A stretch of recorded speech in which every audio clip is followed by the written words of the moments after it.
Well, White House Press Secretary Karoline Leavitt provides an update on the arrests made in Washington, D.C. overnight. During an interview this morning, Leavitt said 45 people were arrested for charges including assault, distribution of illegal drugs, and possession of illegal firearms. Well, she also noted 29 illegal migrants were detained, many of whom had final orders of removal. Well, Leavitt says the arrests are a direct result of the federal task force that has been deployed to D.C. to crack down on crime. The D.C. police chief has issued a new executive order allowing police to notify ICE about illegal migrants not in custody, including during traffic stops to help ICE detain suspects. Well, the increase in National Guardsmen and federal officers patrolling Washington, D.C. is leading to a crackdown on crime. Here's more.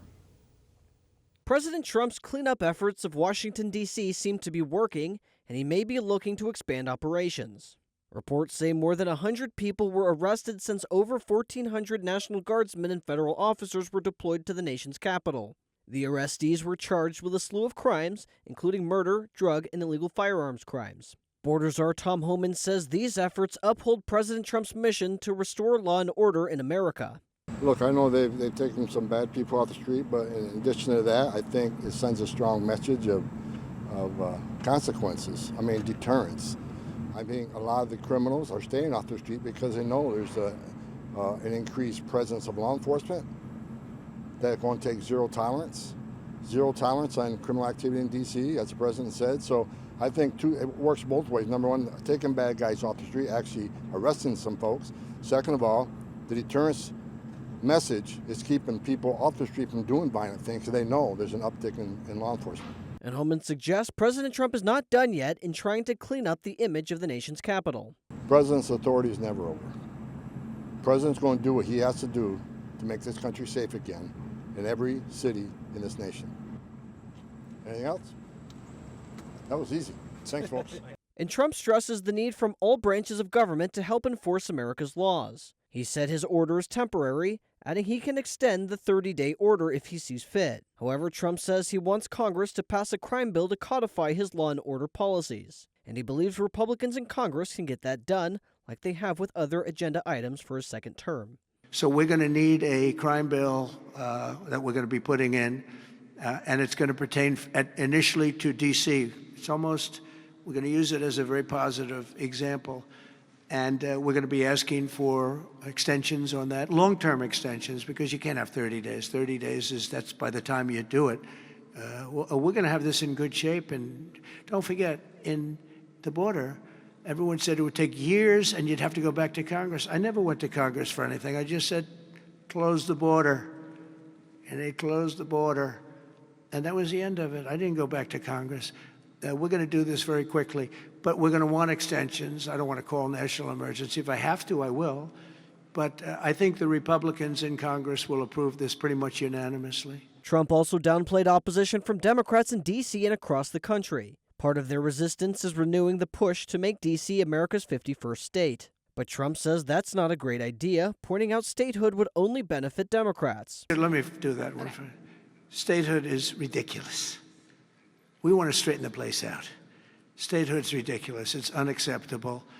It's the Democrats want it because the Democrats have, about 95% in this little area. Even I didn't get it very much. They want that. They want to pick up 2 senators, and it's not going to happen. Trump maintains his efforts are not to exert power over Democrat-led states, but to make D.C. one of the most beautiful cities in America. And that means, according to Trump, ridding the streets of criminals, polishing infrastructure and roadways, and maintaining his magnificent image for the city. Get off our streets! Get off our streets! Get off our streets! Get off our streets! Well, protesters take to the streets of the nation's capital. Demonstrators chanted at DHS agents on Wednesday after ICE set up a vehicle checkpoint on a busy roadway. Onlookers yelled phrases like "Go home, fascist," and others were directing traffic away from the officers. Of the 344 vehicles that reportedly passed through, 28 were stopped and 38 notice of infractions were issued. Only 1 arrest was made. Well, President Trump signs an executive order to boost competitiveness in the commercial space industry. Well, the president signed the executive order Wednesday, directing the Transportation Department and NASA to eliminate environmental reviews and outdated rules for launch and re-entry vehicles. Well, Trump said it's important to pioneer new space-based industries, exploration capabilities, and defense systems. Transportation Secretary Sean Duffy said the department plays a critical role in unlocking the final frontier and unleashing the next wave of innovation. Well, President Trump is set to issue a presidential proclamation to commemorate the 90th anniversary of Social Security. In the proclamation today, President Trump is expected to tout the improvement of Social Security as an important achievement of his administration. Well, the main improvement benefiting the vast majority of seniors is the legislative provision providing for seniors to pay zero tax on their Social Security benefits. This comes as President Trump's Social Security administration is ahead of schedule on more than 3 million payments and has reduced phone wait times by 80%. For all our viewers asking where One America News is heading in the future, we would like to introduce you to OAN Live. OAN Live is the best way to stay up to date on all of the hard-hitting, straight-shooting, national and international headlines. And the best part is, OAN Live is only $4.99 per month. All the credible, honest, unbiased reporting One America News offers at a fraction of the cost of cable. Just go to OANN.com to easily sign up for OAN Live and stay informed.